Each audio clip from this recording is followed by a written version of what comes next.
જે મંદિરની કોઈ છતો જ નથી અને એકમાત્ર શિવજી એવા છે જે સૂટેલી અવસ્થામાં છે। તો ચોમાસામાં ક્યાંક ફરવા જવાનો પ્લાન બનાવી રહ્યા છો, શ્રાવણ મહિનાની શરૂઆત પણ થઈ ચૂકી છે અને તમને આજે હું એક એવા ઐતિહાસિક મંદિરના દર્શન કરાવવા જઈ રહ્યો છું જે વિશ્વમાં એકમાત્ર શિવજી એવા છે જે સૂટેલી અવસ્થામાં છે। તો વિડીયોને છેલ્લે સુધી જોજો। શ્રાવણ મહિનામાં લોકો ભગવાન શિવની પૂજા આરાધના કરતા હોય છે અને ઘણા શિવલિંગોના દર્શન તમે કર્યા હશે, પરંતુ સૂટેલી અવસ્થામાં શિવજીના દર્શન કર્યા છે? ના કર્યા હોય તો ચાલો તમને દર્શન કરાવું।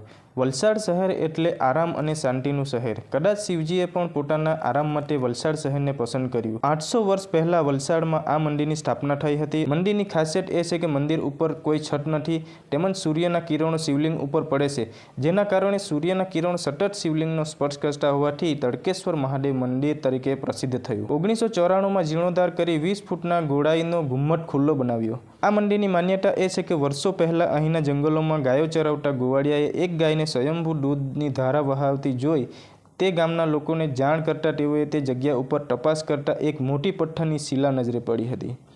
ત્યારબાદ એક ભક્ત રોજ આ શિલા પર દૂધનું અભિષેક કરતો હતો। શિવજીએ તેને સપનામાં આવી કહ્યું કે તારી ભક્તિથી હું પસંદ થયો છું, હવે મને આ કાદવ કીચડમાંથી બહાર કાઢ અને સારી જગ્યાએ લઈ જઈ ત્યાં પૂજા અર્ચન કરજે।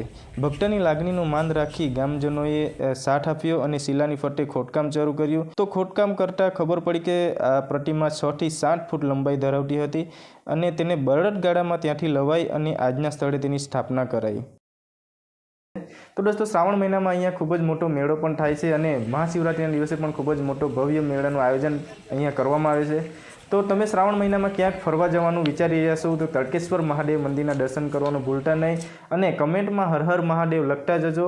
તો દોસ્તો, આ હતું વલસાડની યાત્રા પાર્ટ 1 જે તડકેશ્વર મહાદેવ મંદિર વિશે હતું અને પાર્ટ 2માં આપણે બીજા સ્થળની મુલાકાત લઈશું જે નેક્સ્ટ વિડીયોમાં તમને હું બતાવીશ। તો વિડીયોને લાઇક શેર કરી દેજો અને હા, નેક્સ્ટ વિડીયો માટે ફોલો સબસ્ક્રાઈબ પણ કરી દેજો।